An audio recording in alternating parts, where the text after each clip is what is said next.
पढ़ने वाले हैं थेल्सपर में। थेल्सपर में पूछे तब या उसका परिभाषा दे के पूछे तब। उसका परिभाषा क्या है? तो किसी त्रिभुज में एक भुजा के समांतर खींची गई रेखा अन्य दो भुजाओं को समानुपाती भागों में बांटती है। ठीक है, कहिएगा सर बोल रहा है कुछ और, यहाँ पे कुछ लिखा हुआ है कुछ और, तो उससे फ़र्क नहीं है। ठीक है, बात को समझिए, समानुपाती वही होता है।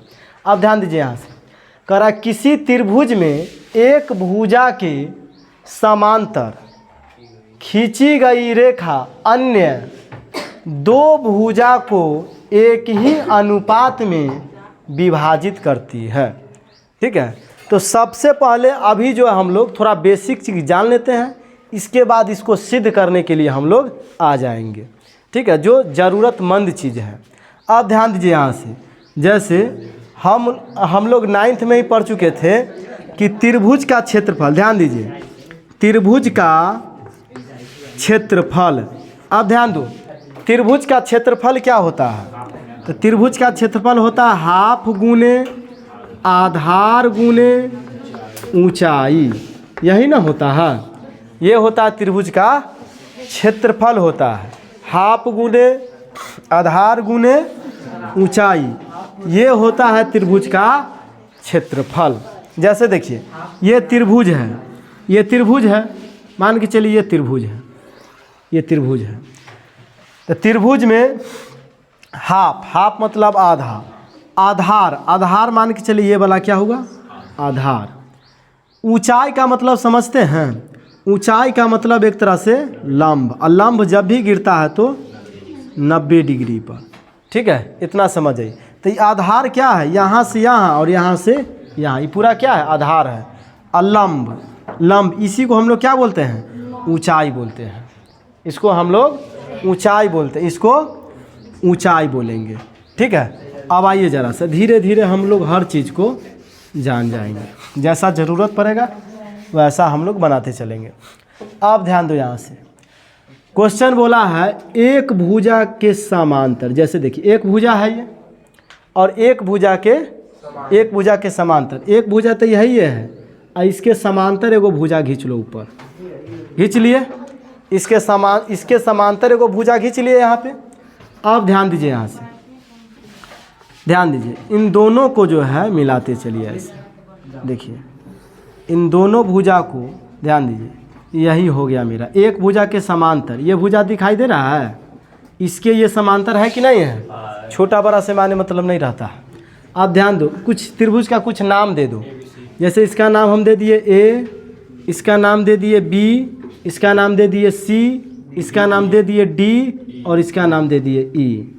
ठीक है, अब ध्यान दो, जैसे जैसे हम लोग किए हैं इतना बात लिख लेंगे। पहले लिखो, लिखेंगे कैसे? लिखेंगे माना कि त्रिभुज ए बी सी में, त्रिभुज ए बी सी में, ठीक है, त्रिभुज ए बी सी में बी सी समांतर D C, sorry D E ना है, बी सी समांतर जो ए बी तथा ए सी को, जो ए बी तथा ए सी को क्रमशः बिंदु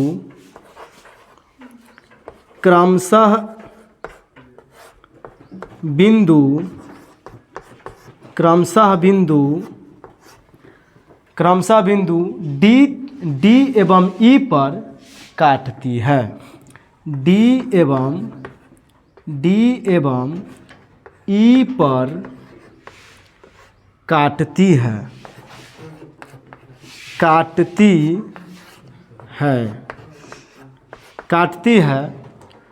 तो सिद्ध करना है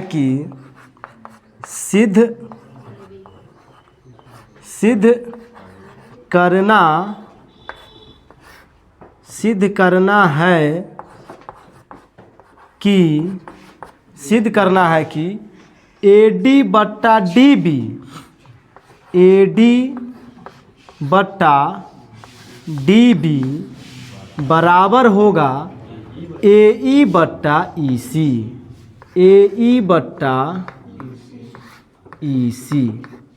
ठीक है, अब इतना लिख लो, इसको मिटाएंगे, बिना मिटाले नहीं बनेगा। ठीक है, ये मानने वाला काम कर लिए हैं। सीधा हमको क्या करना है, AD बट्टा DB बराबर AE बट्टा EC।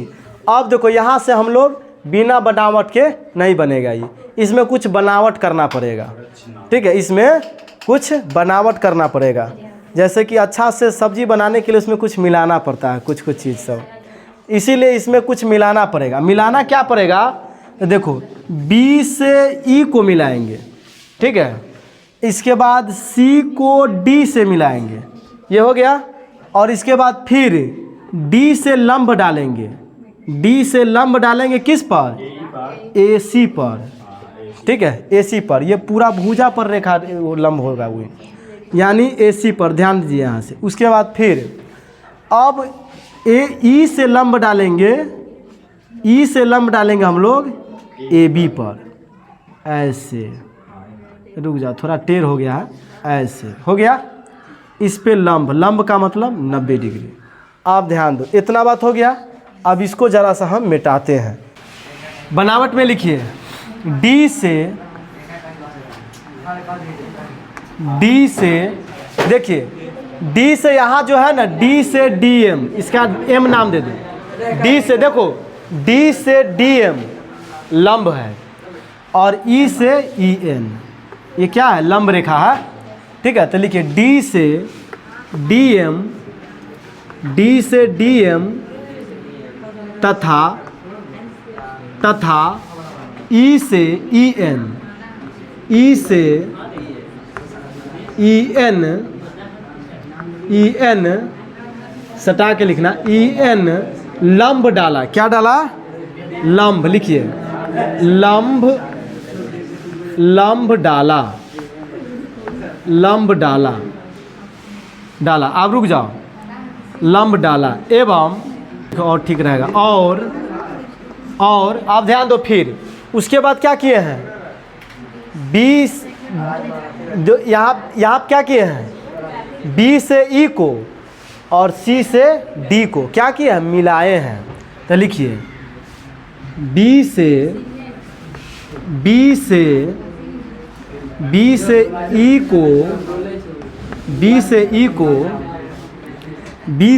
को तथा B से E को तथा C से D को, C से D को मिलाया।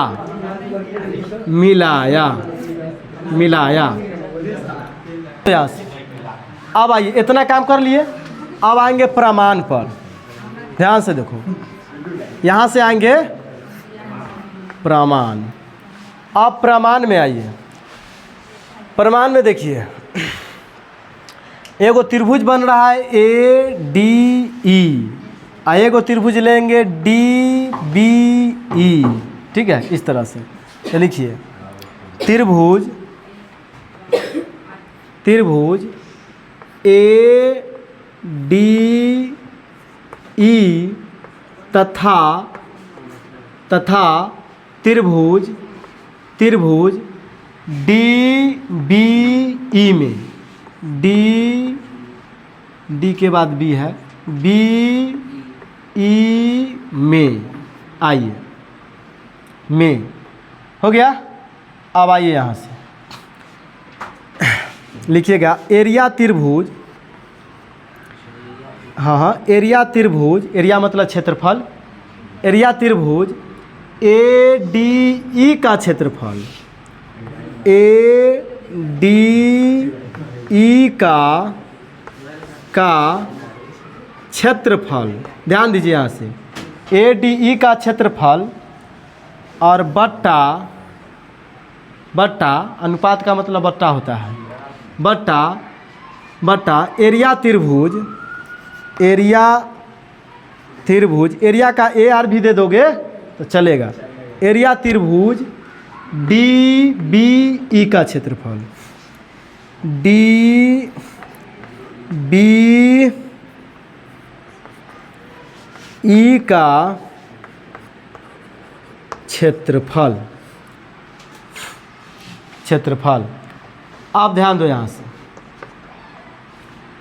तो ए डी ई का क्षेत्रफल बराबर होगा हाफ गुने आधार। अब ध्यान दो यहाँ से, आधार ए डी ई में आओ, ए डी ई में आधार हो जाएगा ए डी, आधार हो जाएगा ए डी, और यहाँ से डी बी भी क्या है, आधारे है। यहाँ से ला यहाँ तक क्या है, आधार ही है। तो हमको अभी तक इस त्रिभुज में आए नहीं हैं, अभी तो ऊपर के वाला में है ए डी ई में, तो ये आधार अभी कौन होगा, ए डी, यानी ए डी हाफ गुने आधार गुने में ऊंचाई, ऊंचाई मतलब लंब, लंब कौन है, इस पे लंब कौन है, ई एन, ई एन क्या है, लंब है, तो यहाँ पे लिखेंगे ई एन। ठीक है, ध्यान दीजिए, ई एन लंब हो गया। इसके बाद फिर बट्टा का चिन्ह है, बट्टा का चिन्ह, यहाँ बराबर का चिन्ह था। ठीक है, आप ध्यान दो, बोर्ड थोड़ा छोटा है तो समस्या का थोड़ा होता है दिक्कत। आप ध्यान दीजिए फिर यहाँ से, इसके बाद ध्यान दो, आई त्रिभुज में आओ, डी बी ई का क्षेत्रफल में, इसका भी होगा हाफ गुने आधार। अब आधार कौन हो जाएगा, डी बी, डी बी गुने ऊंचाई, गुने आधार गुने ऊंचाई कौन हो जाएगा, ई एन, फिर हो जाएगा ई एन।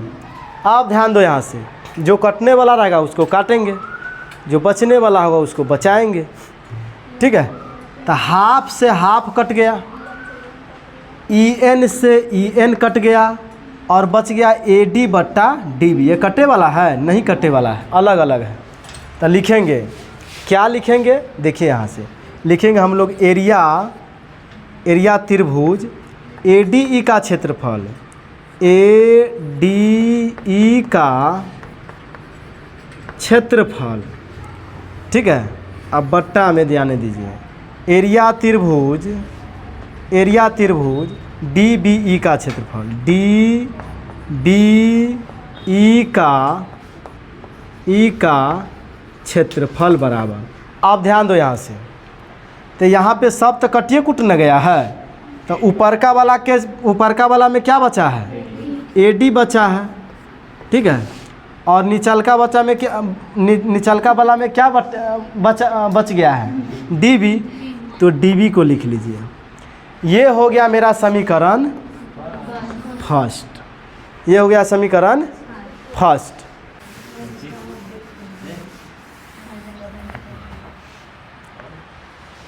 चलो, ये समीकरण फर्स्ट हो गया। ठीक है, आप ध्यान दो यहाँ से, अब हम लोग आएंगे इधर करवा। ठीक है, इधर करवा के काम क्लियर किए हैं, अब इस साइड से करेंगे। ठीक है, अब आइए लिखेंगे एरिया त्रिभुज,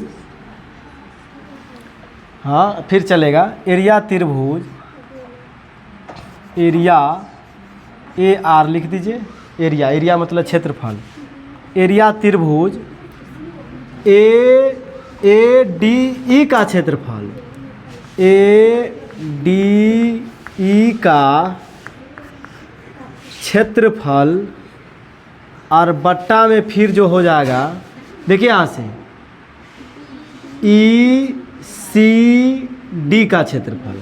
ठीक है, एरिया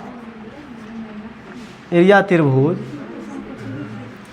जो है ई सी डी का क्षेत्रफल, ई सी डी का क्षेत्रफल हो गया। आप ध्यान दो बराबर में, तो चलिए, ए डी का क्षेत्रफल क्या होगा, हाफ गुने आधार, आधार कौन हो जाएगा, ए ई, आधार हो जाएगा ए ई, गुना ऊंचाई, अब ऊंचाई कौन हो जाएगा, डी एम हो जाएगा। अब ऊंचाई कौन हो जाएगा, डी एम हो गया ऊंचाई। अच्छा, बट्टा है तो बट्टा। अब आओ ई सी डी का क्षेत्रफल, ई सी डी का क्षेत्रफल। तो हाफ गुने आधार, आधार कौन हो जाएगा? ई सी, यानी ई सी गुना ऊंचाई डी एम ही रहेगा, डी एम। आप ध्यान दो, यहाँ से जो कटने वाला रहेगा उसको काटेंगे, जो बचने वाला रहेगा उसको बचाएंगे। ठीक है, अब ध्यान दीजिए, हाफ से हाफ साफ हो गया, ठीक है, हाँ, और डीएम से डीएम कैंसिल हो गया। ठीक है, आप ध्यान दीजिए, बच गया क्या चीज़? ए ई बट्टा ई सी। तो इसको ये हो जाएगा समीकरण सेकेंड। अब लिखिए, यहाँ से लिखिए, अब यहाँ से एक लाइन और लिखिए, एरिया त्रिभुज, एरिया त्रिभुज ए डी ई का क्षेत्रफल अब बट्टा एरिया, एरिया त्रिभुज ई सी डी का क्षेत्रफल बराबर क्या बचा है? ए ई और बट्टा में क्या है? ई सी, ई सी। ये हो गया मेरा समीकरण सेकेंड। ये था फर्स्ट, पहली बार निकाले हैं, ये सेकेंड अब हम लोग निकाल लिए। एक बात देखना है, डी बी ई एगो ई त्रिभुज, एगो त्रिभुज ई सी डी, ये दोनों त्रिभुज रेखा BC पर आधारित है, रेखा BC पर आधारित है। ये दोनों त्रिभुज किसके बीच में है? तो BC समांतर DC के बीच में है, BC समांतर DC के बीच में है। ये इस बात को लिखेंगे, लिखो, लिखेंगे, लिखेंगे चूँकि, ठीक है, लिखेंगे त्रिभुज, एरिया त्रिभुज, एरिया, एरिया त्रिभुज D B E, D B E, लिखिए, एरिया त्रिभुज डी बी ई तथा एरिया त्रिभुज, एरिया त्रिभुज ई सी डी, ई सी डी एक ही आधार, एक ही आधार, एक ही आधार BC पर, BC पर स्थित है, स्थित है, स्थित है, स्थित है। आप ध्यान दीजिए, इसको मिटाते हैं, ये बात को तुम लोग याद रखना। एक ही आधार BC पर स्थित है। ये समीकरण लिखिए, यहाँ से समीकरण फर्स्ट और सेकेंड से, ऐसे समीकरण फर्स्ट और सेकेंड से। तो समीकरण फर्स्ट क्या था? समीकरण फर्स्ट और सेकेंड से। तो समीकरण फर्स्ट और सेकेंड से लिखेंगे एरिया त्रिभुज, एरिया त्रिभुज ए डी ई का क्षेत्रफल, यही ना था क्षेत्रफल, अब बट्टा में था एरिया त्रिभुज बी ना डी बी ई का क्षेत्रफल, ये था, ठीक है, डी बी ई का क्षेत्रफल। ध्यान दीजिए, दूसरा त्रिभुज क्या था? दूसरा था एरिया त्रिभुज, एरिया त्रिभुज ए डी ई का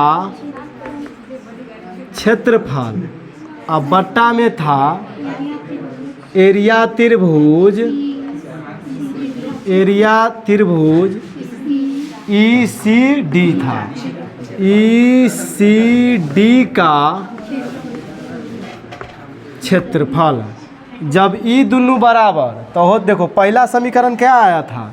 ए डी बट्टा डी बी, यही ना आया था। और दूसरा क्या लाया था इसका, ए बट्टा ई सी। लिखो हैंस PROVED प्रूव्ड। इतना कर दिए आपका 5 नंबर झोली में आ जाएगा। ठीक है।